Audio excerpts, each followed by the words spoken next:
بسم الله الرحمن الرحيم الرحمن علم القرآن خلق الإنسان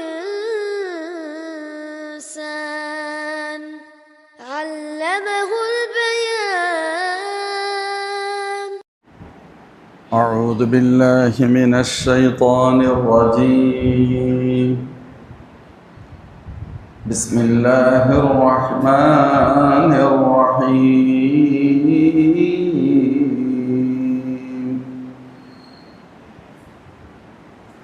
ولقد مكناهم في ماء مكناكم فيه وجعلنا لهم سمعا وأبصارا وأفئدة فما أغنى عنهم سمعهم ولا أبصارهم ولا أفئدتهم من شيء إذ كانوا يجحدون بآيات الله وحاق بهم ما كانوا به يستهزئون. ولقد أهلكنا ما حولكم من القرى وصرفنا الآيات لعلهم يرجعون. فلولا نصرهم الذين اتخذوا من دون الله قربانا آلهة بل ضلوا عنهم وذلك إفكهم وما كانوا يفترون. صدق الله العظيم.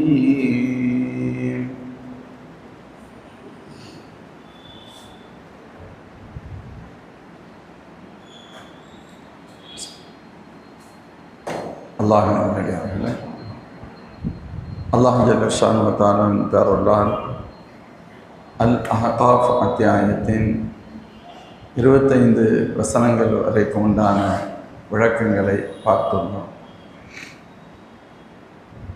அந்த வசனங்களில் ஆது பிரிவினரை நினைத்து பார்க்குமாறும்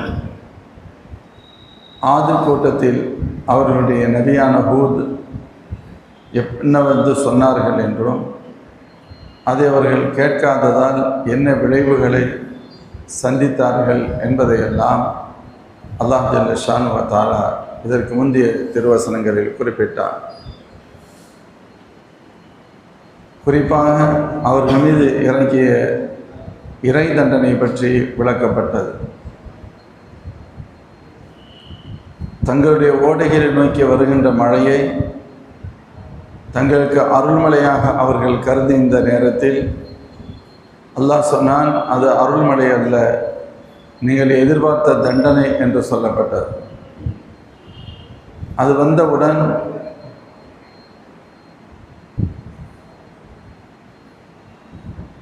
அந்த காற்று, சூறை காற்றும் கடும் மழையும் எதன் மீதெல்லாம் பட்டதோ அவைகள் அனைத்தையும் அழித்து விட்டன. காலையில் எழுந்து பார்க்கின்ற பொழுது இவர்களுடைய வீடுகளை தவிர்த்து வேறு எதுவுமே மிஞ்சி இருக்கவில்லை என சொல்லப்படுகிறது. மோமின்களே, அதனால்தான் அல்லாஹ்வின் திருத்தூதர் ஸல்லல்லாஹு அலைஹி வஸல்லம் அவர்கள் காற்று சற்று பலமாக வீசினாலும் மழை கடுமையாக பொழியத் தொடங்கினாலும் உடனடியாக அல்லாஹ்விடத்தில் மீண்டு தொழுது துஆ செய்வார்கள். யா அல்லாஹ், இந்த காற்றின் மூலமாக ஏற்படக்கூடிய நன்மையை நான் கேட்கின்றேன், இதிலிருந்து ஏற்படக்கூடிய தீங்கிருந்து நான் உன்னிடத்தில் பாதுகாப்பு தேடுகின்றேன் என்று சொல்வார்கள். மழை பொழிந்தாலும் அல்லாஹும்ம ஸய்யிபன் நாஃபிஅன், யா அல்லாஹ், இதை எங்களுக்கு பலன் தரும் மழையாக ஆக்கு, எங்களுக்கு இடையூறு ஏற்படுத்தும் மழையாக இதை ஆக்கிவிட வேண்டாம் என்று அல்லாஹ்வின் திருத்தூதர் ஸல்லல்லாஹு அலைஹி வஸல்லம் அவர்கள் துஆ செய்வார்கள் என்று வருகிறது. ஒருமுறை பெருமானார் ஸல்லல்லாஹு அலைஹி வஸல்லம் ஹஸரத் சுலைமான் ஆயிஷா சித்திகா ரலியல்லாஹு அன்ஹா ஹதீஸ் அறிவிக்கிறார்கள், மா ரஅய்து ரசூலுல்லாஹி ஸல்லல்லாஹு அலைஹி வஸல்லம் முஸ்தஜ்மிஅன் ضاحكன் ஹத்தா அரா மின்ஹு லஹவாதி. நபி ஸல்லல்லாஹு அலைஹி வஸல்லமுடைய கடவாய் பற்கள் தெரிகின்ற அளவிற்கு நான் சிரித்து பார்த்ததே இல்லை. அவர்கள் பெரும்பாலும் புன்முறுவல் மட்டுமே பொறுப்பார்கள். ஆனால் அதே சமயத்தில் கடுமையான மேகம் அல்லது காற்றை அவர்கள் கண்டால் அதனால் ஏற்படக்கூடிய பாதிப்பை முகத்தில் நாங்கள் காண்போம், பெருமானாருடைய முகத்தில். அப்பொழுது நாங்கள் கேட்போம், யா ரசூலல்லாஹ், இதா ரஅவ் அல்-கைம் ஃபரிஹு ரஜா அன் யகுன ஃபீஹில் மதர். பொதுவாக மனிதர்கள் மேகத்தை பார்த்தால் சந்தோஷப்படுவார்கள், மழை பொழியப் போகிறது என்று. ஆனால் உங்களையோ தாங்களை நாங்கள் இப்படி பார்க்கின்றோம், உங்களுடைய முகத்தில் ஒரு வகையான அச்சமும் பீதியும் ஒரு சந்தோஷத்திற்கு மாற்றமான நிலை அல்லவா தெரிகிறது என்று நாங்கள் பெருமானாரிடத்தில் கேட்டோம். அப்பொழுது நபி ஸல்லல்லாஹு அலைஹி வஸல்லம் சொன்னார்கள், யா ஆயிஷா, மா யுஅம்மினுனி அன் யகூன ஃபீஹி அதாபுன். ஆயிஷா அவர்களே, நான் எப்படி பயப்படாமல் இருக்க முடியும்? அதில் அல்லாஹ்வின் தண்டனை இல்லை என்று யாரேனும் எனக்கு உறுதி அளிப்பார்களா? அல்லாஹ்வுடைய தண்டனை இல்லை என்று யாரேனும் என்னை அந்த அச்சத்திலிருந்து விடுவிப்பவர்கள், உறுதி அளிப்பவர்கள் இருந்தால் நானும் பயப்படாமல் இருப்பேன். ஆனால் அப்படி பயப்பட முடியாதல்லவா என்று கூறிவிட்டு மேலும் பெருமானார் சொன்னார்கள், கது உத்திப கௌமும் பிர்ரூஹ். சில சமுதாயம் காற்றினாலேயே அழிக்கப்பட்டிருக்கிறது. வகத் ரஆ கௌமுன் அல் அதாம். சில சமுதாயம் காற்றை அதாபாகவே பார்த்திருக்கிறார்கள். அவர்கள் அப்பொழுது சொன்னார்கள், ஃபகாலு ஹாதா ஆரிது மும்திருனா, இது எங்களுக்கு மழை தரும் மேகம் என்று அவர்கள் சொன்னார்கள். ஆனால் அது அவர்களுக்கு மழை தரும் மேகமாக இருக்கவில்லை, தண்டனை கொடுக்கும் மேகமாக இருந்தது என்று நபி ஸல்லல்லாஹு அலைஹி வஸல்லம் அவர்கள் எங்களிடத்தில் சொன்னார்கள் என ஆயிஷா சித்திகா ரலியல்லாஹு அன்ஹா இந்த ஹதீஸை அறிவிக்கிறார்கள். பெரிதொரு ஹதீஸ் ஆயிஷா சித்திகா அறிவிக்கக்கூடியது, கான இதா ரஆ நாஷியன் ஃபி உஃபுகி மின் ஆஃபாகி ஸமா. வானத்தில் மேகத்தின் அடையாளங்களை பெருமானார் அவர்கள் பார்த்தால் தரக்க அமலகு வ இன் கான ஃபி ஸலாத்தி. ஸல்லல்லாஹு அலைஹி வஸல்லம் அனைத்து வேலைகளையும் விட்டு விடுவார்கள். தொழுகையில் இருந்தால் கூட தொழுகையை சுருக்கமாக முடித்துவிட்டு வெளியே வந்து தொழுகையிலிருந்து வெளியேறி சும்ம யகூல், அல்லாஹ்விடத்தில் துஆ செய்வார்கள், அல்லாஹும்ம இன்னி அஊது பிக மின் ஷர்ரி மா ஃபீ. யா அல்லாஹ், நீ இந்த மேகத்தினால் ஏற்படக்கூடிய தீங்கிலிருந்து உன்னிடத்தில் பாதுகாப்பு தேடுகிறேன். ஃபைன் கஷஃபஹுல்லாஹு ஹமிதல்லாஹ். அல்லாஹ் அதை நீக்கிவிட்டால் ரப்பை புகழ்வார்கள். மேகத்தை முற்றிலும் நீக்கிவிட்டால்.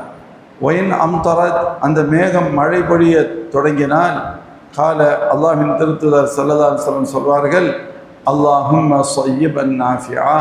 யா அல்லாஹ், இதை பலந்தரும் மழையாக ஆக்கு என்று நபி ஸல்லல்லாஹு அலைஹி வஸல்லம் துஆ செய்வார்கள் என ஆயிஷா சித்திகா ரலியல்லாஹு அன்ஹா அறிவிக்கிறார்கள். ஆயிஷா சித்திகா ரலியல்லாஹு அன்ஹா அறிவிக்கும் இன்னொரு ஹதீஸ் வருகிறது, கான ரசூலுல்லாஹி ஸல்லல்லாஹு அலைஹி வஸல்லம். ஆயிஷா ரலியல்லாஹு அன்ஹா சொல்கிறாங்க, அல்லாஹ்வின் திருத்துதர் ஸல்லல்லாஹு அலைஹி வஸல்லம் வழக்கம் இப்படி இருந்தார், இதா அஸஃபத்திர் ரீஹ், காற்று வீசத் தொடங்கினால் நபி ஸல்லல்லாஹு அலைஹி வஸல்லம் சொல்வார்கள், அல்லாஹும்ம இன்னி அஸ்அலுக கைரஹா வ கைர மா ஃபீஹா வ கைர மா உர்சிலத் பிஹி. யா அல்லாஹ், இந்த மேகத்தின் நன்மையை கேட்கின்றேன், இந்த மேகத்தினால் கிடைக்கக்கூடிய மேகத்திலே உள்ள நன்மைகளை கேட்கின்றேன். இந்த மேகம் எதற்காக எந்த நன்மைக்காக அனுப்பப்பட்டதோ அந்த நன்மையை கேட்கின்றேன். மேலும் அஊது பிக மின் ஷர்ரிஹா, இந்த மேகத்தின் தீங்கிருந்து உன்னிடத்தில் பாதுகாப்பு தேடுகிறேன். வ ஷர்ரி மா ஃபீஹா, இந்த மேகத்திலே உள்ள தீங்கிலிருந்து உன்னிடத்தில் பாதுகாப்பு தேடுகிறேன். வ ஷர்ரி மா உர்சிலத் பிஹி, எந்த தீங்கின் அடிப்படையில் இந்த மேகம் அனுப்பப்பட்டிருக்கிறதோ அந்த தீங்கிலிருந்து நான் உன்னிடத்தில் பாதுகாப்பு தேடுகிறேன் என்று கூறுவார்.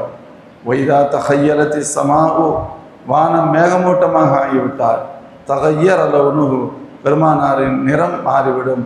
வஹரஜ வ தஹல், வெளியே போவார்கள் உள்ளே வருவார்கள். வ அக்பல வ அதுபர், முன்னால் போவார்கள் பின்னால் வருவார்கள். ஃபைதா மதரத், மழை பொழிந்து விட்டால் சுர்ரியா அன்ஹு, அப்பொழுது ஸல்லல்லாஹு அலைஹி வஸல்லம் முகத்தில் ஒரு சந்தோஷம் தெரியும். ஏனெனில் அவர்கள் பயப்படுவார்கள் என்ன நடைபெறப் போகிறது என்று. ஃபஅரஃபத் தாலிக ஆயிஷத்து, பெருமானார் ஸல்லல்லாஹு அலைஹி வஸல்லம் அன்னவருடைய இந்த நடைமுறையை, அவங்க இப்படி ஸ்ட்ரெஸ் ஆகிறத ஆயிஷா விளங்கி கொண்டு கேட்டார்கள், யார் சொல்றதை ஏன் நீங்கள் மட்டும் இப்படி நடந்து கொள்கிறீர்கள் என.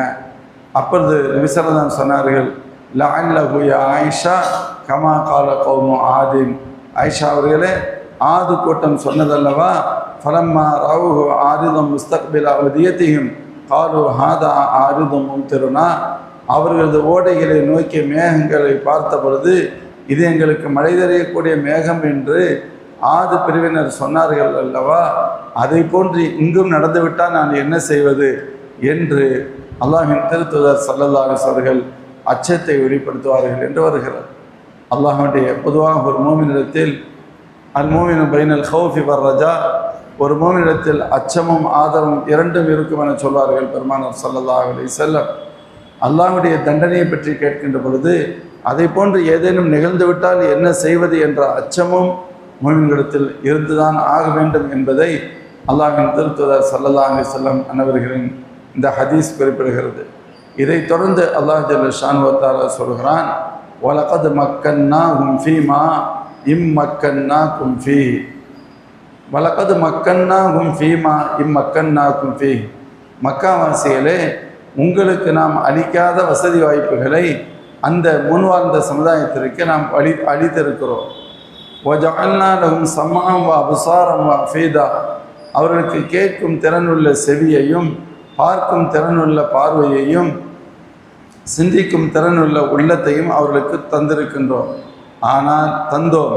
ஃபமா அஃனா அன்ஹும் ஸம்அஹும் வலா அப்சாருஹும் வலா அஃஇததுஹும் மின் ஷை, ஆனால் அவர்களுடைய செவி, அவர்களின் பார்வை, அவர்களின் உள்ளம் அவர்களுக்கு எதையும் தேவையறச் செய்யவில்லை, எதிலிருந்தும் அவர்களை பாதுகாக்கவில்லை.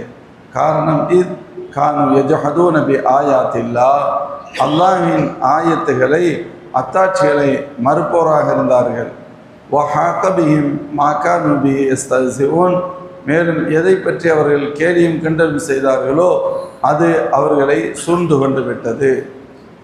அல்லாஹ் ஜல்ல ஷானஹு வ தஆலா மக்காவாசிகளை பார்த்து சொல்கிறான், மக்காவாசிகளை தெளிவாக தெரிந்து கொள்ளுங்கள், இதற்கு முன்பும் பல சமுதாயம் வந்திருக்கிறது, அவர்கள் இந்த உலகத்தில் வாழ்ந்திருக்கிறார்கள், அவர்களுக்கு கொடுக்காத, உங்களுக்கு கொடுக்காத வசதிகளை எல்லாம் நான் அவர்களுக்கு வழங்கி இருக்கிறேன். நீங்கள் பெற்றிருக்கின்ற வசதிகளை விட பன்மடங்கு அவர்கள் வசதி பெற்றிருந்திருக்கிறார்கள். அப்படியெல்லாம் இருந்தும் கூட இறைவன் அவர்களுக்கு எத்தனையோ நியாமத்துகளை வழங்கினான். பொருளாதாரத்தில் செல்வத்திலும் செழிப்பை தந்தான், தெளிவான பார்வை, தெளிவான கேட்கும் திறன், சிந்திக்கும் திறனையெல்லாம் அல்லாஹ் கொடுத்தான். ஆனால் அவர்களோ அல்லாஹ்வுடைய வசனங்களை பொய்ப்படுத்துவதன் வழியாக, அல்லாஹ்வுடைய வசனங்களை மறுப்பதன் மூலம் அவர்கள் ஈமானை விட்டு விலகி இருந்தார்கள். ஆதலால் அவர்களுக்கு அவர்கள் பெற்ற செவி, அவர்கள் பெற்ற பார்வை, அவர்கள் பெற்றிருந்த உள்ளம் அவர்களுக்கு எத்தகைய பலனையும் தரவில்லை. பொதுவாக செவி என்பதும் பார்வை என்பதும் உள்ளம் என்பதும் அல்லாஹ் ஜல்ல ஷானஹு வ தஆலா அடியார்களுக்கு கொடுத்த நியாமத்துகளில் ஒன்று. அது எப்பொழுது சரியாக பயன்படுத்தப்படுகின்றதோ அப்பொழுதுதான் அல்லாஹ்வுடைய உதவி கிடைக்கும். அப்படி அது சரியாக பயன்படுத்தப்படவில்லை ஆனால் அதனால் எந்த பலனும் இல்லாமல் போய்விடும் என்பதை மேற்காணும் ஹதீஸ்கள் நமக்கு அறிவிக்கின்றன. அல்லாஹ் ஜல்ல ஷானஹு வ தஆலா இந்த வசனத்திலும் நாம் மக்காவாசிகளே உங்களுக்கு வழங்காத செல்வத்தை அவர்களுக்கு வழங்கினோம், அவர்களுக்கு நிறைய செல்வங்களை கொடுத்தோம், எண்ணற்ற வசதி வாய்ப்புகளை நாம் அவர்களுக்கு தந்தோம், எல்லா வகையிலும் உங்களை விட அவர்களை நல்ல செல்வ செழிப்போடு வாழ வைத்தோம். ஆனாலும் அதனால் அவர்களுக்கு எந்த பலனும் கிடைக்கவில்லை. அவர்கள் அது எதையும் அல்லாஹ்வுடைய ரசூலை அடைவதற்கு பயன்படுத்தி கொள்ளவே இல்லை. அதன் காரணம் என்னவென்று சொன்னால் அல்லாஹ்வுடைய அத்தாட்சிகளை மறுப்பவர்களாக இருந்தார்கள், அல்லாஹ்வுடைய வசனங்களை ஏற்றுக்கொள்வதற்கு அவர்கள் மனமில்லாமல் இருந்தார்கள். அதன் விளைவு அவர்கள் எதை பற்றி கேலியும் கிண்டலும் செய்தார்களோ அந்த தண்டனைகள் அவர்களை சூழ்ந்து கொண்டது. وَأَحَاطَ بِهِمْ الْعَذَابُ وَالنَّكَالُ الَّذِي كَانُوا يُكَذِّبُونَ بِهِ وَيَسْتَبْعِدُونَ وُقُوعَهُ, நபிமார்கள் அல்லாஹை பொய்ப்படுத்தாதீர்கள், அல்லாஹ்வுடைய வசனங்களை பொய்ப்படுத்தாதீர்கள், உங்கள் மீது தண்டனை வந்துவிடும் என்று அவரிடத்தில் சொல்லப்பட்ட பொழுது, முடிந்தால் தண்டனையை கொண்டு வாரும், அந்த தண்டனை எப்படி இருக்கும், உடனே கொண்டு வாருங்கள் என்றெல்லாம் எது விஷயத்தில் அவசரப்பட்டார்களோ, எது விஷயத்தில் கேலியும் கிண்டலுமாக பேசினார்களோ அந்த தண்டனை அவர்களை கடுமையாக சூழ்ந்து வந்தார். அப்படி சொல்வதன் வழியாக அல்லாஹ் ஜல்ல ஷானு வ தஆலா இந்த உம்மத்தினருக்கு சொல்கிறான், ஃபஹ்தரு அய்யுஹல் முஹாத்தபூன் அன் தகூனு மிஸ்லஹும். இந்த ஆயத்தை சொல்ல வருகின்ற கருத்து அதுதான். இதை கேட்டுக்கொண்டிருப்பவர்களே, அந்த மக்களை போன்று நீங்கள் ஆகிவிடாமல் எச்சரிக்கையாக இருங்கள். அந்த மக்களை போன்று நீங்களும் மாறினால் அவர்களுக்கு கிடைத்த தண்டனை தான் இம்மை மறுமையில் என்ன தண்டனை அவர்களுக்கு கிடைத்ததோ அதுவே உங்களுக்கும் கிடைக்கும், எச்சரிக்கையாக இருங்கள் என்று அல்லாஹ் ஜல்ல ஷானு வ தஆலா இந்த வசனத்தின் வழியாக சொல்கிறான். மேலும் அல்லாஹ் கூறுகிறான், வலகத் அஹ்லக்னா மா ஹவுலக்கும் மினல் குரா, உங்களை சுற்றி இருக்கக்கூடிய பல்வேறு ஊர்வாசிகளை நாம் அழித்திருக்கின்றோம். வஸர்ரஃப்னல் ஆயாத், மேலும் நம்முடைய அத்தாட்சிகளை நாம் தெளிவுபடுத்தி இருக்கின்றோம். லஅல்லஹும் யர்ஜிஊன், அவர்கள் திருந்தி வர வேண்டும் என்பதற்காக. ஆனால் அவர்கள் திருந்தி வந்தார்களா என்று கேட்டால் இல்லை. ஃபலவுலா நஸ்ரஹும் அல்லதீன இத்தஹது மின் தூனில்லாஹி குர்பானன் ஆலிஹா, அல்லாஹ் அல்லாதவற்றை தங்களிடம் நெருக்கி வைக்கும் தெய்வமாக யார் வணங்கினார்களோ அந்த தெய்வங்கள் அவர்களுக்கு உதவி செய்திருக்க வேண்டாமா? பத்தல்லு அன்ஹும், அவர்களுக்கு உதவி செய்வதற்கு காரணமாக அவர்களை விட்டும் அந்த தெய்வங்கள் தூரமானது. வதாலிக்க இஃப்குஹும், இது அவர்களின் கற்பனை. ஒமாக்கானு எஃப்தரும், மேலும் இவைகள் அனைத்தும் அவர்கள் புனைந்துரைத்ததாகும், அவர்கள் இட்டுக்கட்டியதாகும் என்று அல்லாஹ் ஜல்ல ஷானு வ தஆலா குறிப்பிடுகிறான். முஃமின்களே, வலகத் அஹ்லக்னா மா ஹவுலக்கும் மினல் குரா என்ற வசனத்தின் வழியாக உங்களை சுற்றி இருப்பவர்களையும் பல்வேறு ஊர்வாசிகளை நாம் அழித்திருக்கின்றோம். உங்களை சுற்றி இருக்கக்கூடிய பல ஊர் மக்கள், அவர்கள் அந்த நபிமார்களை பொய்ப்படுத்திய பொழுது அவர்கள் நாம் தண்டித்து விட்டோம். உதாரணத்திற்கு சொல்வதாக இருந்தால், ஆது பிரிவினர், மேலே ஆது பிரிவினரை பற்றி சொல்லப்பட்டதல்லவா, ஹதரமௌத்துக்கு அருகில் அஹ்காஃப் என்ற இடத்துல யமனில் தங்கியிருந்தாங்க. யமன் பகுதியில் ஹதரமௌத் என்ற ஊரில் அஹ்காஃப் எனும் பகுதியில் தங்கியிருந்த ஆது பிரிவினர் எப்படி அழிக்கப்பட்டார்களோ அதை போன்று உங்களையும் நாம் அழித்து விடுவோம். மேலும் சமூத், இதற்கு முந்தைய கூட்டங்கள் என்பதற்கு விளக்கத்தில் சொல்லப்படுகிறது. ஆது கூட்டம் அழிக்கப்பட்டது, சமூது பிரிவினரும் அழிக்கப்பட்டார்கள். ஆது பிரிவினர் அழிக்கப்பட்டதற்கு பின்பு அந்த இடத்திற்கு சமூது பிரிவினர் வந்தார்கள். சமூது பிரிவினரும் அல்லாஹை ஏற்றுக்கொள்ள மறுத்த பொழுது அவர்கள் அல்லாஹுடைய தண்டனைக்கு இலக்கானார்கள். இந்த சமூது பிரிவினருடைய இல்லங்கள் வகானத்து மனாசிரஹும் பைனஹும் பைன ஷாம், அதாவது அஹ்காஃபுக்கும் ஷாமுக்கு மத்தியில், சிரியாவிற்கு மத்தியில் அவருடைய இல்லங்கள் இருந்தது, அழிந்து போனார்கள். வகதாலிக சபவுன், சபவியின் என சொல்லப்படுகின்ற ஒரு பிரிவினர், வஹும் அஹ்லுல் யமன், அவர்கள் யமன்வாசிகளான அந்த சபாவாசிகள் அவர்களும் அழிக்கப்பட்டார்கள். மதியன், மதியனை சார்ந்தவர்களும் அழிக்கப்பட்டார்கள். மதியன் என்பது எங்கே இருக்கிறது? வகானத்து ஃபீ தரீகிஹிம் வ மமர்ரிஹிம் இலா கஸா, கஸாவிற்கு இன்று நாம் யுத்தங்கள் நடைபெறுகிறது பலஸ்தீன், அந்த கஸாவுடைய பகுதி, அந்த கஸாவிற்கு செல்கின்ற வழியில் உள்ள மதியன் என்ற இடத்தில் இருக்கக்கூடிய அந்த மதியன் வாசிகளும் அழிக்கப்பட்டார்கள். கதானிக்க பொஹைரத்து கௌமி லூத்தின், அவ்வாறே லூத் அலைஹிஸ்ஸலாத்துடைய சமூகமான பொஹைரா குரூப்பினர் அழிக்கப்பட்டார்கள். கானு யமுர்ரூன பிஹா ஐலன், அவர்களும் அந்த கஸாவை நோக்கி பயணிக்கின்ற பொழுது செல்கின்ற வழியிலேயே அவர்கள் இருக்கின்றார்கள். இப்படி உங்கள் ஊரை சுற்றி வசித்த பல பிரிவினர் அல்லாஹ்வுடைய உத்தரவுக்கு மாற்றம் செய்த பொழுது அவரை நாம் அழித்து விட்டோம் என்று அல்லாஹ் கூறுகிறான். உங்களை சுற்றி இருக்குன்னா பல ஊர்வாசிகளை நம்ம அழிச்சிருக்கிறோம். சுற்றி அப்படின்னு சொன்னால் சில 1000 கிலோமீட்டர்ஸ். உதாரணத்திற்கு மக்காவிலிருந்து ஜோர்டான், பலஸ்தீன் போன்றவைகளெல்லாம் சுமார் ஒரு 1500-2000 கிலோமீட்டருக்கு உட்பட்டவை. அந்த பகுதியில் இருக்கக்கூடிய ஊர்கள் எல்லாம் அல்லாஹ் சொல்கிறான். இந்த பகுதியில் இருந்தவர்கள் யமனில் இருந்த ஆது பிரிவினர், அதே போன்று யமனுக்கும் சிரியாவுக்கும் மத்தியில் இருந்த சமூது பிரிவினர், யமனில் வசித்த சபா பிரிவினர், கஸாவிற்கு போகின்ற வழியில் உள்ள மதியன் பிரிவினர், அதே போன்று கஸாவிற்கு போகின்ற வழியில் இருந்த லூத் அலைஹிஸ்ஸலாத்துடைய கௌம், இவைகளெல்லாம் இப்போவும் பார்க்க முடியும். மதியன் அப்படிங்கிறது இப்போ ஜோர்டான்கிற ஊரில் இருக்குது. நம்ம நீங்கள் கேள்விப்பட்டிருப்பீங்க. பலஸ்தீனில் இப்போ இஸ்ரேல் பலஸ்தீன் சண்டை நடந்துக்கிட்டு இருக்குல்ல, இந்த பகுதியில் பலஸ்தீனுக்கு உள்ள அதாவது ஜோர்டானில் இப்போ ஃப்ளைட்லாம் போகணும்னு சொன்னால் பெரும்பாலும் ஜோர்டானில் இறங்கி அங்கேருந்து தரை மார்க்கமாகத்தான் பலஸ்தீன் செல்ல முடியும். ஜோர்டானில் தான் இறங்குவோம்.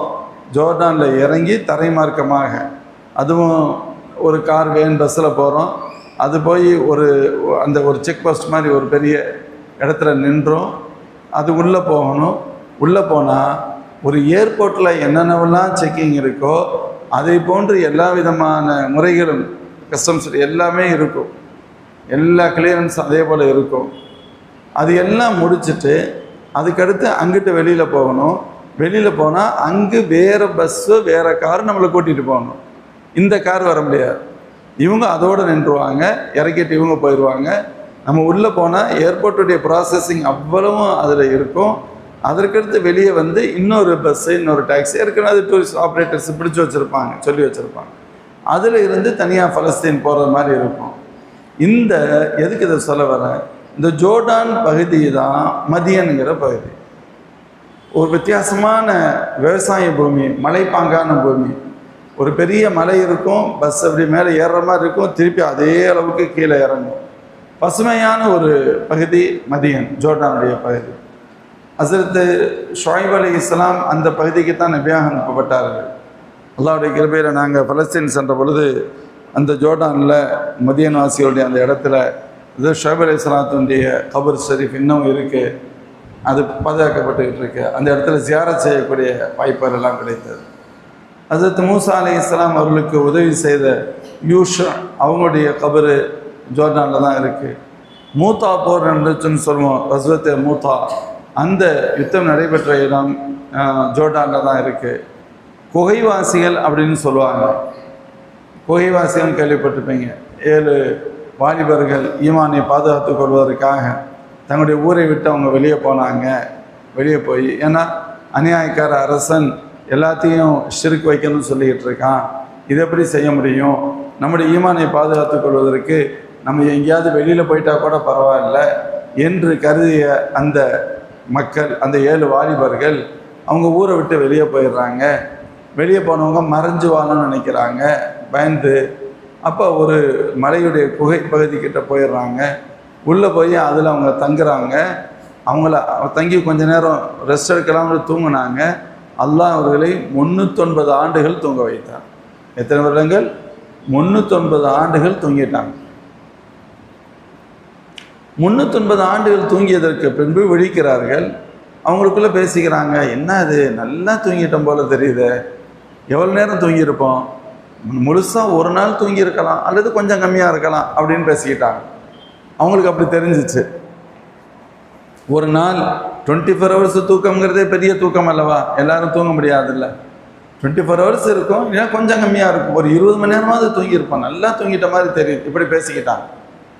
அப்போ அதில் ஒருத்தர் சொன்னாங்க, சரி நம்ம நல்லா தூங்கிட்டோம், பசிக்குதுல, இந்த ஊரில் போய் ஏதாவது நீங்கள் காசு கொடுத்து வாங்கிட்டு பொருள் வாங்கிட்டு வரலாம் அப்படின்ட்டு 2 பேரும் அனுப்புனாங்க. அவங்க வச்சுருக்க காசை வச்சுக்கிட்டு 2 பேரும் அனுப்புனவங்க அவங்க ஊருக்குள்ளே போகிறாங்க. போய் பொருள் கேட்குறாங்க, பொருள் கொடுக்கப்படுது, காசை கொடுக்குறாங்க. இவ்வளவு காசுன்னு சொன்னால் அந்த காசை பார்த்தா அந்த காலத்தில் உள்ள நாணயமே இல்லை. அப்போ கடைக்காரருக்கு சந்தேகம் வருது, நீங்கள் யார் என்னன்னு கேட்குறாரு. இல்லை நாங்கள் இங்கே உள்ளவங்க தான் அப்படி அப்படின்னு சொன்னாங்க.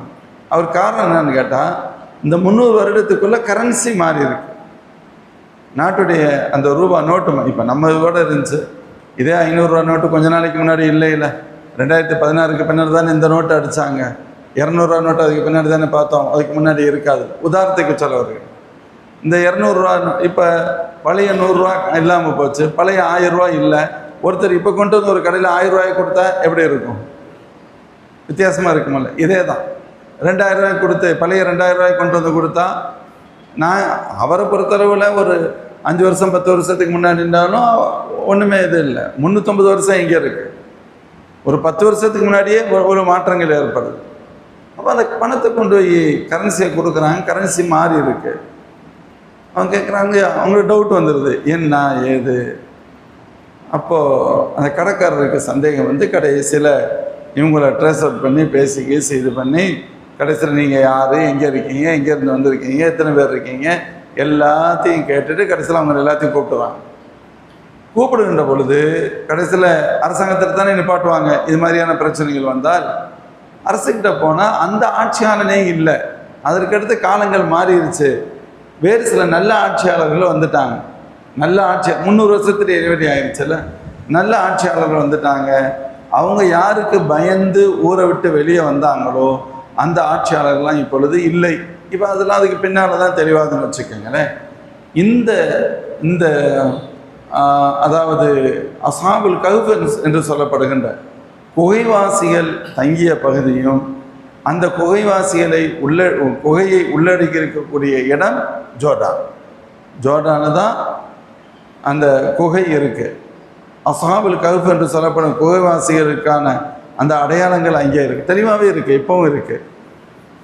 பக்கத்தில் இப்போ பிரம்மாண்டமிக்க மஸ்ஜித் ஒன்று கட்டியிருக்காங்க. மக்கள் நிறையா அது பார்க்க வர்றாங்க. அப்படிங்கிறதுனால அவர்கள் தொழுவதற்கு வசதியாக ஒரு மஸ்ஜிதும் அங்கே கட்டப்பட்டிருக்கு. அதை சொல்கிறாங்க.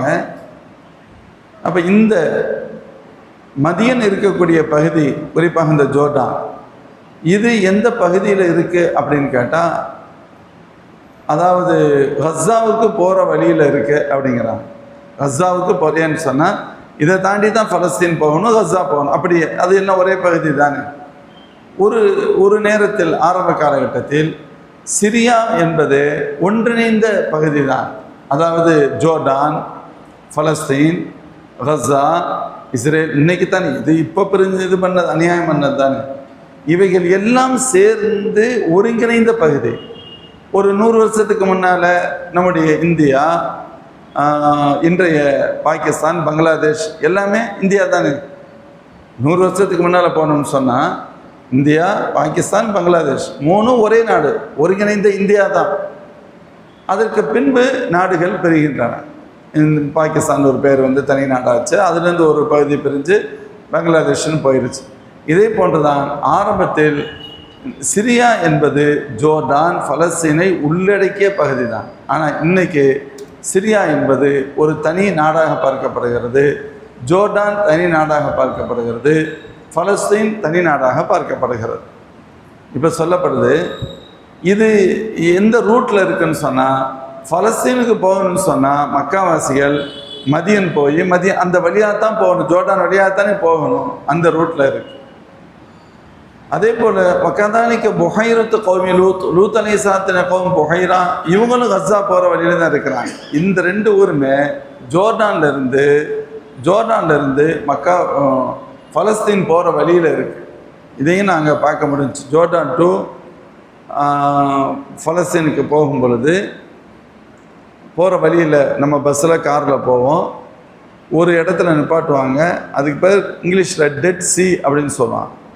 டெட் சி அப்படின்னு சொன்னால் சாக்கடல், இறந்த கடல் அப்படின்னு அர்த்தம். டெட் சி, டெட்டுனா இறந்துருச்சுன்னு சொல்ல அர்த்தம். செத்த கடல் அப்படின்னு அதுக்கு பேர், சாக்கடல்னு சொல்லுவாங்க. ஏன் அதுக்கு அந்த பேர் வச்சிருக்கிறாங்க அப்படின்னு, பயங்கரமான உப்பு அந்த தண்ணி. கடல் நீர் உப்பாக இருக்கும் இயல்பில், ஆனால் அது மிக கடுமையான உப்பு. உயிரினங்கள் அதாவது வாழ்கிறது கூட கஷ்டம்னு சொல்கிறான், அந்தளவுக்கு உப்பு. அது கீழே அந்த தண்ணிக்குள்ளே இறங்கி நின்றா பயங்கரமாக, அதாவது அரிப்பு வியாதி உள்ளவனுக்கு சுத்தமாக அரிப்பு போயிடும்னு சொல்லலாம். அவ்வளவு தூரத்துக்கு அப்படியே நம்முடைய காலையெல்லாம் ஒரு எதில் நெருப்பில் வச்சுருக்கிற மாதிரி ஒரு மாதிரியாக இழுக்கும். எப்படி சொல்கிறதுன்னு தெரியலை, பயங்கரமாக சுறுசுறுன்னு இருக்கும், ரொம்ப கஷ்டமாக இருக்கும். ஆனால் அதில் இறங்குறதுக்குன்னு ஒரு குரூப் இருக்குது, குளிக்கிறதுக்குன்னு ஒரு கூட்டம் இருக்காங்க. எல்லா விதமான நோய்கள், அரிப்பு எல்லா விதமான வியாதிகள் போகும். அப்படிங்கிறது என்ன, அது ஏன் அவ்வளவு தூரத்துக்கு உப்பாக மாறியது, உயிரினங்கள் வாழ முடியாத நிலைக்கு தள்ளப்பட்டது என்பதை சொல்கின்ற பொழுது, அந்த பகுதியில் தான் லூத் அலைஹிஸ்ஸலாத்துடைய கௌம், இந்த புஹைரா குரூப் வாழ்ந்துருக்கு.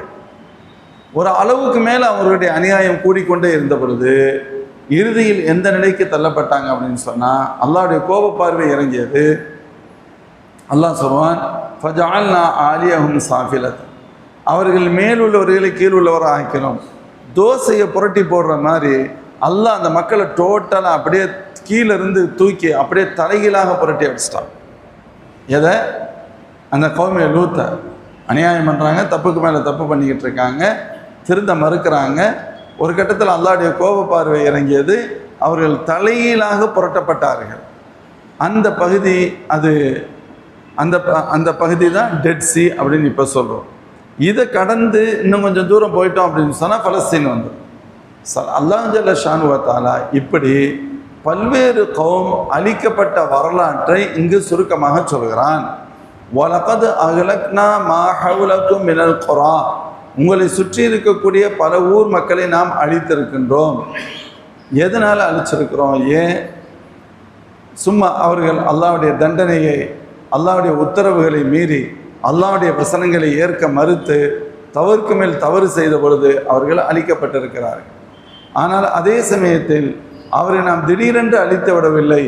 ஒசர்ரஃப்னல் ஆயாத்திலா அல்லஹும் யர்ஜிஊன், அந்த தவறு செய்பவர்கள் திருந்தி நம்மிடம் வருவதற்கு வசதியாக நம்முடைய அத்தாட்சிகளை எல்லாம் அவர்களுக்கு மிக தெளிவுபடுத்தினோம்.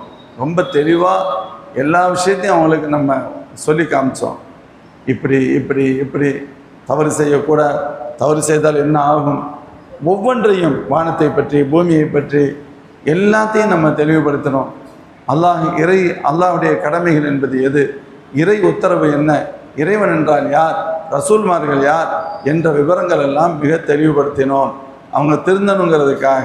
ஆனால் அல்லாஹ் என்ன சொல்ல வர்றான், அவங்க திருந்தலை, எவ்வளவோ சொன்னோம், திருந்தலை. இறுதியில் அவர்கள் அழிக்கப்பட்டார்கள்.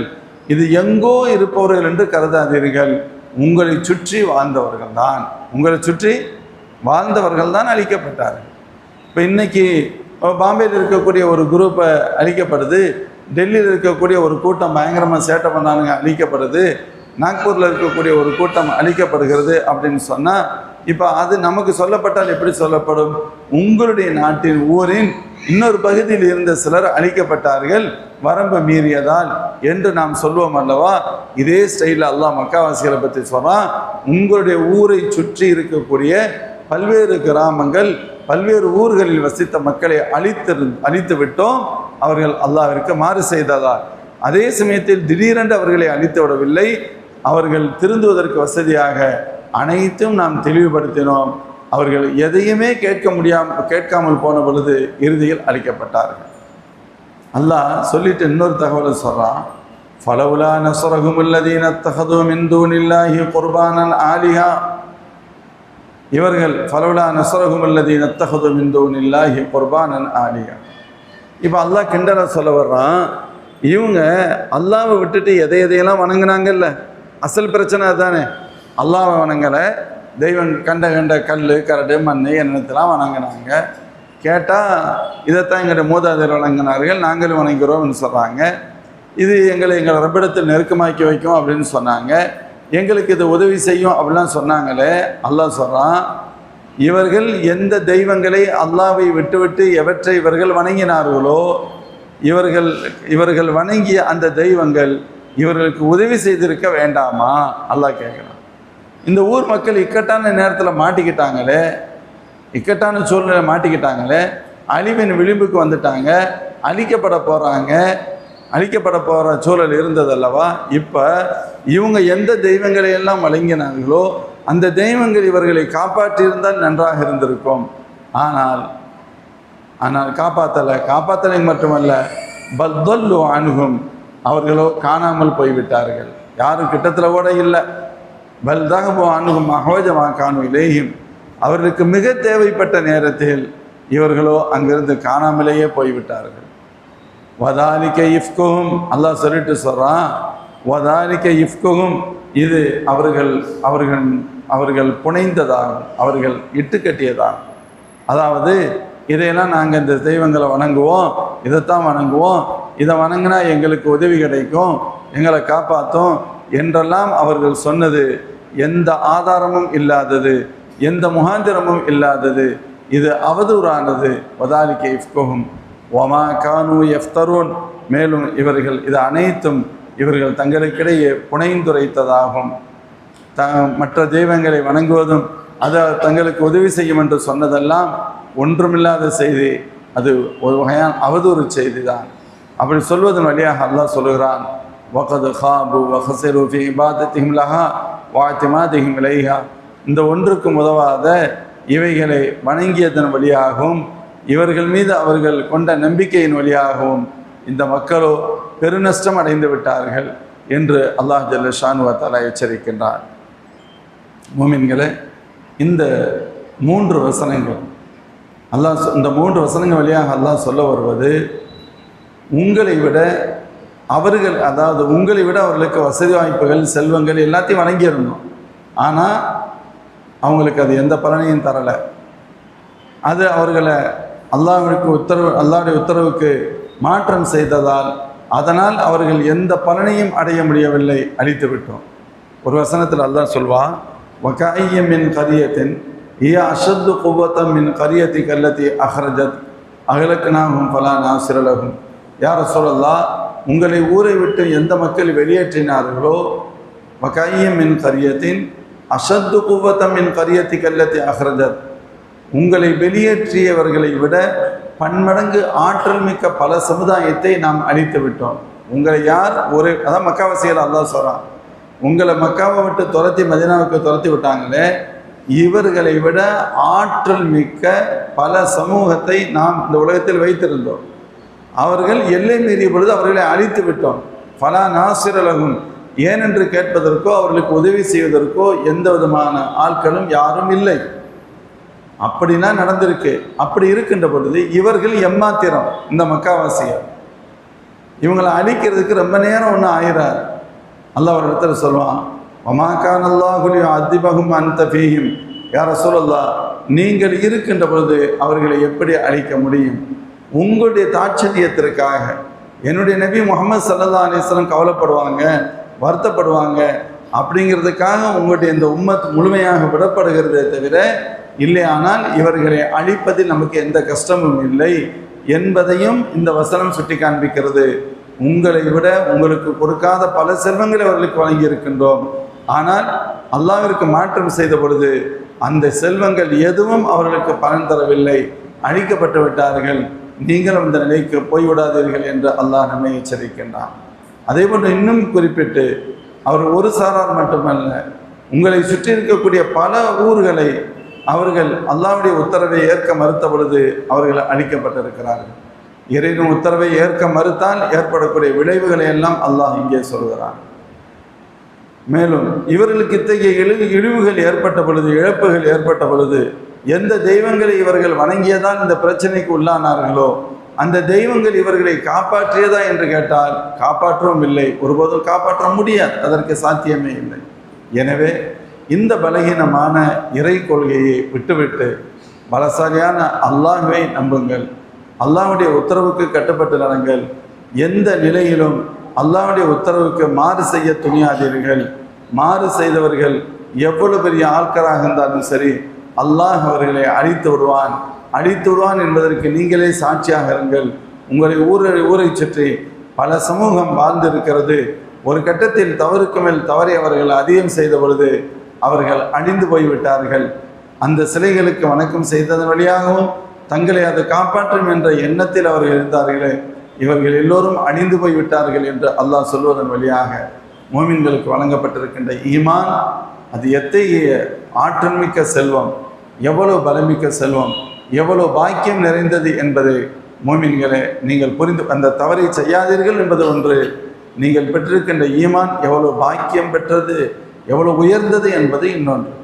குர்ஆன் ஷரீஃபில் ஒரு வசனம் வரும், அல்லாஹ் ஜல்ல ஷானு வ தஆலா மோமின்களுக்கு விளங்குவதற்காக சொல்வான், ஈமானை இழந்தவர்கள் நாளை மறுமையில் அதற்கான தண்டனையை அவர்கள் கண்கூடாக பார்க்கின்ற பொழுது அவர்களுடைய மனநிலை எப்படி இருக்கும் என்று கேட்டால், இந்த பூமி முழுவதும் அவர்களுக்கு தங்கமாக இருந்தார். இன்னைக்கு 1 கிராம் வாங்குறதே கஷ்டமாக இருக்குது.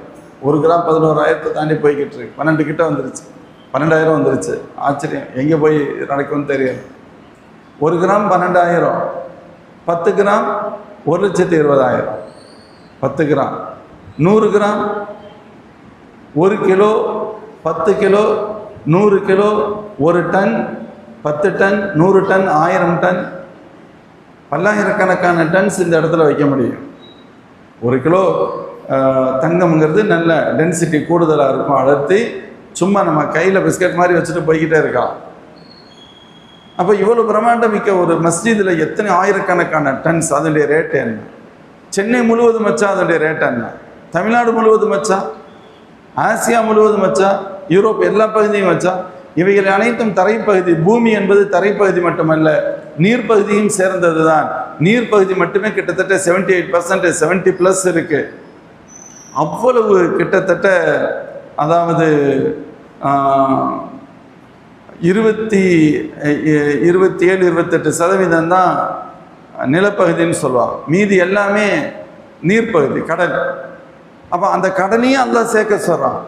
கடல் முழுவதும் தங்கமாக இருக்கு, தரை முழுவதும் தங்கமாக இருக்கு. ஒருத்தனுக்கு எவ்வளோ வசதியான ஆள் இவன். நாளை மறுமையில் அல்லாஹ்வுடைய இதில் வர்றான். இவங்களோட ஒப்பிட்டா நீங்கள் சொல்லக்கூடிய அதானி அம்பானிலாம் குப்பை ஒன்றுமே கிடையாது. இவன் பெரிய ஆளுன்னு அர்த்தம். இவங்க நாளை மறுமையில் வர்றாங்க. தங்களுக்கு தெரியுது நம்ம குஃபரில் இருந்துட்டோம், ஷிர்கில் இருந்துட்டோம், ஈமான் நமக்கு நசீபாகலை, ஈமான் நம்ம ஏற்றுக்கல, சேட்டை பண்ணிட்டோம், திமிர் பண்ணிட்டோம். இப்போ என்ன பண்ணுறது? எதையாவது கொடுத்தாவது தப்பிச்சிடணும், எதை வேண்டுமானும் கொடுத்துடலாம், இந்த நேரத்தில் கஞ்சத்தனமே பண்ணக்கூடாது அப்படின்னு நினச்சி அல்லாஹ் சொல்கிறான், இவங்க எதையெல்லாம் கொடுக்கறதுக்கு தயாராக இருப்பாங்கன்னு கேட்டால் இந்த பூமி முழுவதும் இருக்கக்கூடிய தங்கத்தை கொடுப்பதற்கு தயாராக இருப்பாங்க. அல்லாஹ் சொல்லிட்டு சொல்கிறான், ஃபலை யுக்பல மின் அஹதிஹிம் மில்உல் அர்தி தஹபன் வ இஃப்ததா பி. இவர்கள் இவ்வளவையும் கொடுத்தாலும் ஒருபோதும் ஏற்றுக்கொள்ளப்பட மாட்டார். இன்னொரு வசனத்தில் வரும், ஒ மிஸ்லஹு மஅஹு. இதை மட்டுமல்ல, இதை போன்று இன்னொரு மடங்கே அவர்கள் கொடுப்பதற்கு தயாராக இருந்தாலும் ஏற்றுக்கொள்ளப்பட மாட்டார். அல்லாஹ் அப்படி சொல்லி என்ன சொல்ல வர்றான்? மூமின்களாகிய நமக்கு நீங்கள் பெற்றிருக்கக்கூடிய ஈமானிய செல்வம், இந்த ஈமானுடைய செல்வம் எவ்வளவு உயர்ந்த செல்வம். இதை எத்தனை பேர் விளங்கி இருக்கிறோம்? இதை எந்த அளவுக்கு புரிந்திருக்கின்றோம்? அல்லாஹ் சொல்றான், முழு பூமி முழுவதும் இருக்கக்கூடிய தங்கம், அது எல்லாத்தையும் கொடுத்துட்டு இந்த ஒரு குற்றத்திலிருந்து தப்பிக்கிறதுக்கு பார்ப்பாங்க. அல்லாஹ் சொல்றான், இது எல்லாத்தையும் இல்லைப்பா, உன்கிட்ட இருக்கிறது இவ்வளவுதான், அதை நீ கொடுக்குறேன்னு சொல்ற. ஒருவேளை உன்கிட்ட இதே போன்று இன்னொரு மடங்கு இருந்தாலும் அதையும் நீ கொடுப்பதற்கு தயாராக இருந்தாலும் ஏற்றுக்கொள்ளப்பட மாட்டார், போயிடும். அதனால தான் மறுமையில் சொல்லப்படும், இன்னைக்கு நீங்கள் இவ்வளவு தயாராக இருக்கீங்களே, பூமியில் உங்கள்கிட்ட நம்ம இவ்வளோ எதிர்பார்க்கலையேன்னு சொல்லப்படும். பூமியில் இவ்வளோ எதிர்பார்க்கவில்லையே, எதிர்பார்த்தது உங்களிடத்துல ரொம்ப கம்மி தானே, ஆனால் அதை நீங்கள் செய்ய மாட்டேன்ட்டீங்க, ஈமான் ஏற்றுக்கிற மாட்டேன்ட்டீங்க. மூமின்களை பார்த்து அல்லாஹ் கேட்கலாம், ஒரு நாளைக்கு 5 நேரம் தான் தொழுகை கடமையாக்கணும், அந்த 5 நேரத்தை செய்கிறதுக்கு உங்களுக்கு கடமையாக இருந்துச்சு. ரமலானில் வருஷத்துக்கு ஒரே ஒரு மாதம் தான் நோன்பு வைக்கிறது ஃபர்லாக்கியிருந்தேன், அது உங்களுக்கு கஷ்டமாக இருந்துச்சு. வெறும் 2% தான் கொடுக்க சொன்னோம், அது உங்களுக்கு கஷ்டமாக இருந்துச்சு. இப்போ 100% தரேன்னு சொல்ல, இது பூமியில் உன்ட்டு இவ்வளோ நம்ம எதிர்பார்க்கவே இல்லையே. நம்ம நிறைய கொடுத்தோம், உங்கள்கிட்ட இருந்து கேட்டது கொஞ்சத்தை தான் கேட்டோம், அது நம்ம தான் கொடுத்தோம். நான் 100 ரூபாயும் கொடுத்துட்டு அதுலேருந்து ஒரு 10 ரூபாயும் கொடுன்னு கேட்டால் அது எப்படி தர முடியும்னு கேட்டால் எப்படி இருக்கும்? அதே மாதிரி தான் அல்லாஹ் தானே அனைத்தையும் தந்தான். அந்த ரப்பு சொன்னால் ஒரு 2% மக்களுக்கு, ஏழை எளிய மக்களுக்கு கொடுத்துருங்க. எனக்கு அது கஷ்டமாக இருக்குது அப்படின்னு சொன்னால் எந்த வகையிலும் நியாயமாக பார்க்க முடியும். ஆனால் இப்போ அல்லாஹ்வின் தரப்பிலிருந்து சொல்லப்படும், இன்னைக்கு நீங்கள் இவ்வளவுக்கும் தயாராக இருக்கீங்க. எல்லாரும் சொல்லுவாங்க, யா அல்லாஹ் நாங்கள் பார்த்துட்டோம், புரிஞ்சுட்டோம், எங்களை ஒரே ஒரு தடவை இந்த பூமிக்கு அனுப்பிடு, இனிமேல் நாங்கள் இப்படி தப்பே பண்ண மாட்டோம், முழுக்க சாலியான அமல் மட்டும்தான் செய்வோம், நாங்கள் பாவங்கள் செய்ய மாட்டோம், வரம்பு மீற மாட்டோம், உங்களுடைய உத்தரவுக்கு நாங்கள் கட்டுப்படும், என்னென்னலாம் பேசுவாங்க. அப்போ அல்லாஹ்வின் தரப்பிலிருந்து சொல்லப்படும், இல்லை அதெல்லாம் இப்போ பேசி பலன் இல்லை, அதற்கெல்லாம் வாய்ப்பு இல்லை. அதே போல் உங்கள்கிட்ட இதை பெருசாக நம்ம எதிர்பார்க்கல, துனியாவில் ரொம்ப கம்மியாக தான் எதிர்பார்த்தோம், அதை நீங்கள் செய்யலை. அல்லாஹ் சொன்னால், அவலம் நுஅம்மிர்கும் மா யததக்கரு ஃபீஹி மன் ததக்கர் வஜாஅகுமுன் நதீர் ஃபதூகு ஃபமா லிஸ்ஸாலிமீன மின் நஸீர். அல்லாஹ் ஒரே வார்த்தையில் கேட்பான், திருந்துவதற்கு தேவையான வயதை உங்களுக்கு தந்தேனா இல்லையா? நீங்கள் ஒன்றும் குழந்தையிலேயே மௌத்தாயிரலையே, உங்களுக்கு 40 வயசு 50 வயசு 60 வயசு 70 வயசு வரைக்கும் உங்களை வாழ வச்சோம்ல, அவ்வளோ நாள் உங்களுக்கு ஆயுளை கொடுத்தன்ல. அவரை நுஅம்மிர்கும் மா யததக்கரு ஃபீஹி மன் ததக்கர். சிந்திப்பவன் சிந்திப்பதற்கு உணர்வதற்கு தேவையான ஆயுளை கொடுத்தேனா இல்லையா? கொடுத்தன்ல. வஜாக்குமன் நதீர், எச்சரிக்கையாளன் உங்களுக்கு வந்தார்களா இல்லையா? எச்சரிக்கையாளன் என்று சொன்னால் இரண்டு அர்த்தம். எச்சரிக்கையாளர்களான நபிமார்களிடத்தில் வந்தார்களா இல்லையா?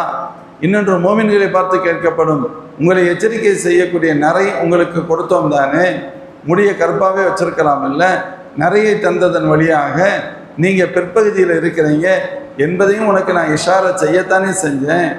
வஜாக்குமன் நதீர், இது இப்போ இந்த எதையுமே நீங்கள் கண்டுக்கிறவே இல்லை.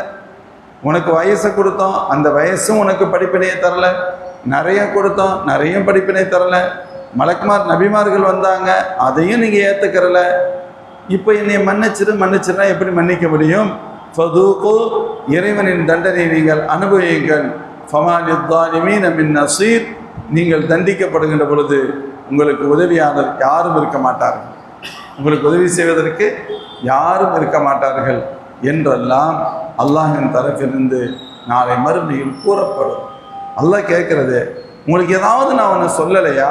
அல்லாஹ் இங்கே சொல்றான்ல, வஸர்ரஃப்னல் ஆயாத் லஅல்லஹும் யர்ஜிஊன், இவர்கள் திருந்தி வருவதற்காக நாம் அத்தாட்சிகளை தெளிவுபடுத்தினோமா இல்லையா? எல்லாத்தையும் சொன்னமே, விலைக்குத்தானே சொன்னோம். நீ குரானை படிச்சிருக்கணும் இல்லை, குரான் சொல்லிச்சு, நீ கேட்டீங்களா? இல்லை. எதில் உங்களுக்கு கிளியாரிட்டி இல்லை, ஏதாவது ஒன்றில் தெளிவில்லை நீங்கள் சொல்ல முடியுமா? எல்லாவற்றையும் உங்களுக்கு தெளிவுபடுத்தினோம், நீங்கள் திருந்த வேண்டும் என்பதற்காகவே தெளிவுபடுத்தினோம். ஆனால் நீங்கள் எதையும் பார்ப்பதற்கு தயாராக இல்லை. பார்க்கும் கண்ணை உங்களுக்கு வழங்கினோம், கேட்கும் காதை கொடுத்தோம், சிந்திக்கும் உள்ளத்தை கொடுத்தோம். ஆனால் இது எதுவும் உங்களுக்கு பலன் தரவே இல்லை. அந்த செவியின் வழியாக நீங்கள் சத்தியத்தை கேட்பதற்கு தயாராக இல்லை.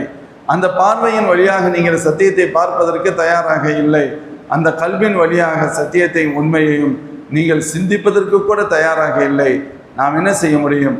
இப்போது நீங்கள் தண்டனையை அனுபவித்துத்தான் ஆக வேண்டும் என்று கூறிவிட்டு கிண்டலாக சொல்லப்படும், நீங்கள் நிறைய தெய்வங்களை வணங்குனீங்களே, அவங்கள்ட்டெல்லாம் கொஞ்சம் உதவி கேட்டிருக்கலாம் தானே, இந்த நேரத்தில் உங்களை பாதுகாத்தா உதவியாக இருக்குமே அப்படிங்கிற மாதிரி அல்லாஹ்வின் தரப்பிலிருந்து கிண்டலாகத்தான் சொல்லப்படும். இறைமறுப்பாளர்கள் எல்லோரும் அப்பொழுது ஒன்றை தெளிவாக புரிந்து கொள்வார்கள். நாம் உலகத்தில் தவறு செய்தோம், பெரும் தவறு செய்தோம், குறிப்பாக இணை வைத்தல் வழியாக மன்னிக்க முடியாத தவறை செய்தோம், இப்பொழுது மாட்டிக்கொண்டோம் என்று சொல்வார்கள். மறுமையில் இதுதான் நடக்கும். அல்லாஹ் ஜல்ல ஷான் வத்தாலா மோமின்களை பார்த்து சொல்கிறான், அவங்களுக்கு படிப்பினையாக இந்த வசனத்தை இறக்கி வைக்கிறான், நீங்கள் இந்த தவறை செய்து விடாதீர்கள், நீங்கள் இந்த தவறில் மாட்டிக்கிறாதீங்க. இறைமறுப்பாளர்களுடைய நிலை வேறு, நீங்கள் அந்த தவறை செய்யாதீங்க. இப்போ நம்ம ஈமானுடைய விஷயத்தில் அந்த தவறை செய்யலை, அல்லாஹ் நமக்கு ஈமானை கொடுத்து அதை பாதுகாத்துட்டான். ஆனால் நாமும் பல்வேறு மற்ற கடமைகளுடைய விஷயத்தில், அதை பின்பற்றுகின்ற விஷயத்தில், கடமைகளை எடுத்து நடப்பதிலும் ஹராம்களை விட்டு விலகி நடப்பதிலும் நாமும் தவறு செய்யத்தான் செய்கின்றோம். தொழுகை விஷயத்தில் பேணுதல் இல்லை, ஜகாத்தில் பேணுதல் இல்லை, ஹஜ்ஜில் பேணுதல் இல்லை, நோம்பில் பேணுதல் இல்லை. அல்லாஹ் தடை செய்த வியாபாரங்கள் சாதாரணமாக செய்யப்படுகிறது, அல்லாஹ் தடை செய்த பொருட்கள் உண்ணப்படுகிறது, அல்லாஹ் தடை செய்த பல விஷயங்கள், அது மது சாதாரணமாக சாப்பிட பார்க்குறாங்க, விபச்சாரம் சாதாரணமாக நடக்க பார்க்குது. அல்லாஹ் பலவற்றை தவறு என்று தடுத்திருக்கின்ற நிலையிலும் மூமின்கள் அதை செய்ய முடிகிறது என்று சொன்னால் இது என்ன நியாயம்? நாளை மறுமையில் அல்லாஹ் நம்மளையும் பார்த்து கேட்பான், இதை ஹராம்னு சொன்னனே உனக்கு தெரியுமா? தெரியாது. தெரியும், அப்புறம் ஏன் செஞ்ச? மூமின்களை இறை மறுப்பாளர்களுக்கு மட்டுமல்ல நமக்கும் இந்த ஆயத்து பொருந்தும். மூமின்கள் அவர்களுடைய ஈமானுடைய தரத்தோடு வாழ கற்றுக்கொள்ள வேண்டும், இல்லையானால் இறைவனின் கோபத்திற்கு அவர்களும் ஆளாக நேரிடும் என்பதை அல்லாஹ் இறைமறுப்பாளர்கள் விஷயத்தில் கூறுகின்ற வசனங்களின் வழியாக ரொம்ப நம்மை எச்சரிக்கிறார். எல்லாம் அல்ல அல்லாஹ் ஜல்ல ஷானு வ தஆலா இது போன்ற பெரும் தவறுகளிலிருந்து அல்லாஹ் நம்மையும் ஒட்டுமொத்த மானுட சமுதாயத்தையும் அல்லாஹ் பாதுகாப்பானார். இன்ஷா அல்லாஹ் வர்ற வாரம் பார்க்கலாம். கொஞ்சம் உடம்பு நல்லா இருக்கு.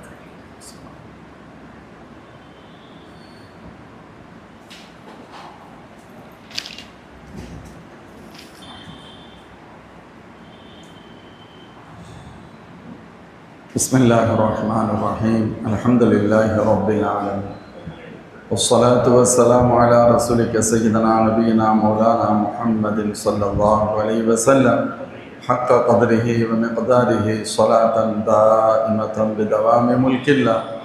اللهم أنت السلام ومنك السلام وإليك يرجع السلام. وحينا ربنا بالسلام وأدخلنا برحمتك دار السلام. وتعاليت ربنا وتعظمت وتقدست يا ذا الجلال والإكرام. اللهم أرنا الحق حقا وارزقنا اتباعه وأرنا الباطل باطلا وارزقنا اجتنابه. اللهم حبب إلينا الإيمان وزينه في قلوبنا وكره إلينا الكفر والفسوق والعصيان وجعلنا من الراشدين. اللهم اجعلنا من أهل ولايتك في الدنيا والآخرة. اللهم اجعلنا ممن يطيعك ويطيع رسولك يا الله. اللهم اجعلنا من عبادك الصالحين المؤمنين المتقين الذين يرثون جنة الفردوس يا رب العالمين. وصل وسلم على رسولك سيدنا محمد صلى الله عليه وسلم وعلى آله وصحبه أجمعين والحمد لله رب العالمين. صلى الله عليه وسلم صلى الله عليه وسلم صلى الله عليه وسلم. صدق الله العظيم.